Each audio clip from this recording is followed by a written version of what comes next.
So, you take the red team again, and I'll take the blue team. On the red team, we have TT, their first ship, the Armor Freaking Geddon, a Mobula piloted by Mean Machine. We have, from the left to right, an Artemis, a Light Carronade, a Center Mercury, another Artemis, and a Flare Gun. Their ally, Paradox, a Pyramidion, piloted by Mitsa Wildcard. We have a front Mercury Artemis Pyrrha, with a left side Flamethrower and Flare Gun. Yep, and on the Ras Milano, piloted by blue, we have from left to right, we have a flare gun, an Armai downstairs, a Merc up top, another Armai downstairs, and a flamethrower on the left side there. And on the last ship, it is the Ras Ibereco, piloted by Asshole Pig.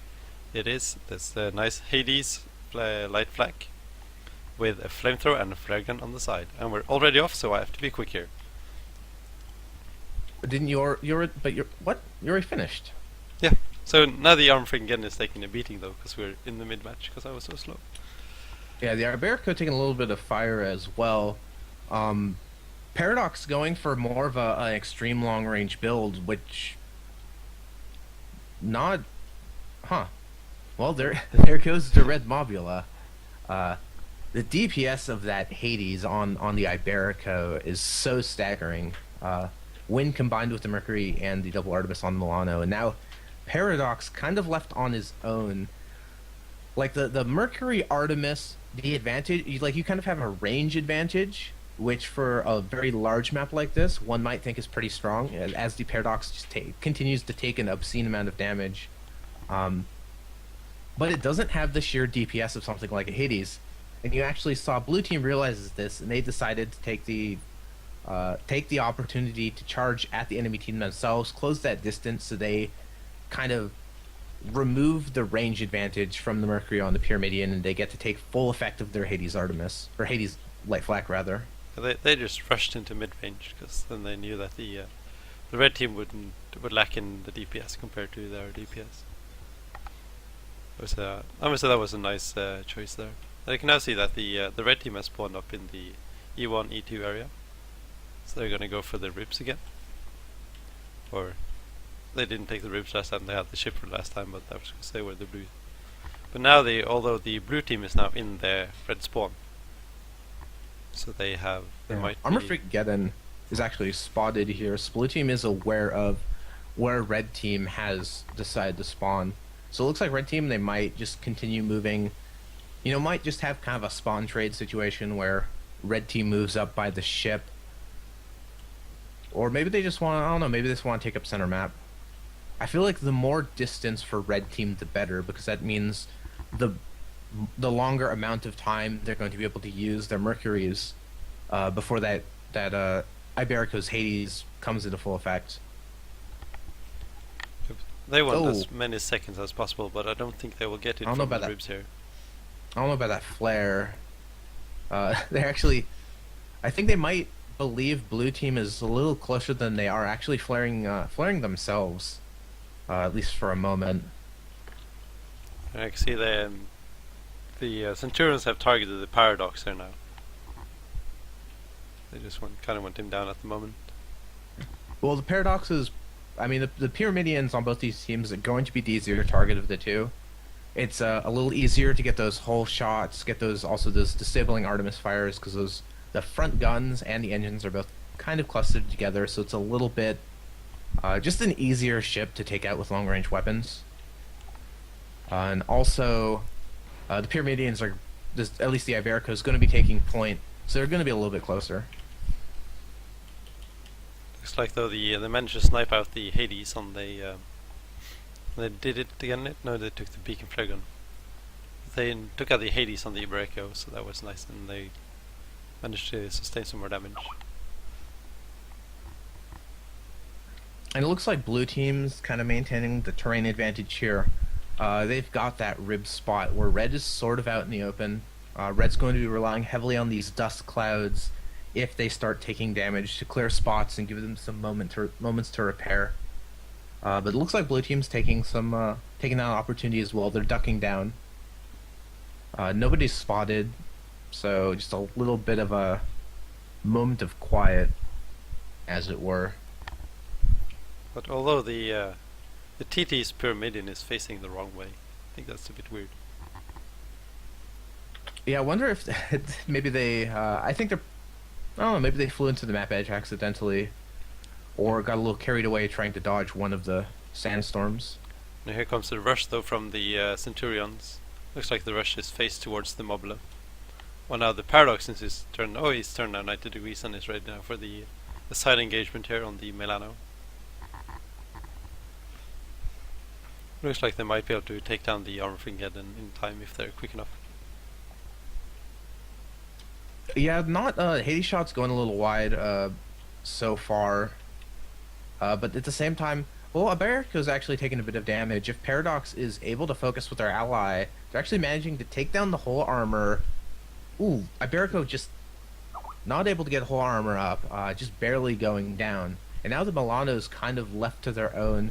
Although the armor freaking taking a lot of damage as well, and having backed into a sandstorm, a lot of their components disabled, they will go down. And we have a sort of an even engagement. I guess the thing to note here is they're currently in blue's side of the map, so Paradox needs to be careful. Like in this particular matchup between these two ships, the Milano. Ooh, actually, Paradox. I was going to say the Milano has the advantage with that third gun compared to the Pyrrha, but the Paradox is getting a lot of really strong hits, and the Milano is not returning much fire. However, being on blue side of the map, Iberico does get a close spawn, and they probably will be able to save their ally and take down the Paradox. Looks like now this will be a 4-1 for the Centurions. Because there goes the hold, and here comes the light flag, which they accidentally was not close enough to hit. Here it comes. This should be it. The next hull break should be the death of the Paradox. There we go. There's now 4-1 to the Centurions. That's why I don't fight in. That's why I don't fight in the other spawn. Always pull out if you at least lose your teammate. It's so hard to recover from a 2v1 when the spawn comes back in. I feel like the decision would have had to have been made before that, though. I mean, it was a risk they were taking. They're down in the match, so they sort of were. The red team was trying to push for kills, but by the time the armor freaking getting goes down, the Pyramidian's already all the way on the enemy side of the map.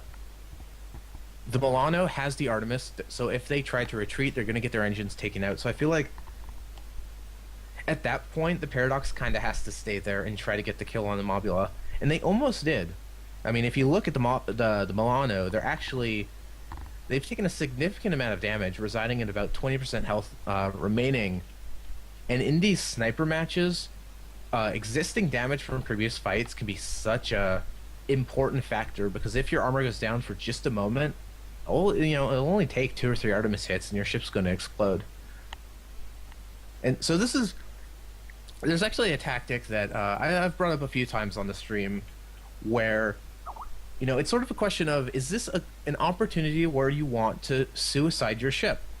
Because this Milano, it's heavily damaged. It's not going to be. I feel like it's not going to be that potent in that long range kind of drawn out attrition war. It's going to go down very quickly, and if that's the case, red team could try to capitalize and charge and take out the Iberico when they're left on their own. So if the Milano, say right now, decided to vent into the ground, kill their ship, get a new one, yes, they may give a point to the enemy team, but they're already up 3 points, and going into the next engagement, they'll be at full health, full strength, and they only need 1. So I feel like that might be kind of a advantageous position right here. But I don't know. I think it's something that not a lot of pilots consider as an option. I know, in this case, I think it would make sense, but when it's pretty close, I wouldn't risk it, I think. Because it is a risk, because you give away 1 point and it makes stuff easier for the other. Certainly. Yeah, it's the kind of thing you do when you already have a pretty strong advantage. You don't want to put yourself in a situation where you're way ahead in the game, but because you're ill prepared going into engagement, you lose one and then you end up feeding into the enemy team and letting them catch up, as you see in a lot of meat grind scenarios. But we are going to have an engagement by the Ribs with one team on either side. Looks like blue team's they're going to be trying to close into that mid-range engagement so they can bring the Hades flak into full effect. But it looks like the and they Paradox is a little bit off position here, because he has no cover. He will just get meat grind here at the moment. Oh, Armor Freaking Geddon doesn't have cover either, but yeah. That Red Pyramidion goes down just in a matter of seconds, and we do have blue team, the Centurions, advancing to winners finals of today's tournament. We'll be seeing them a little later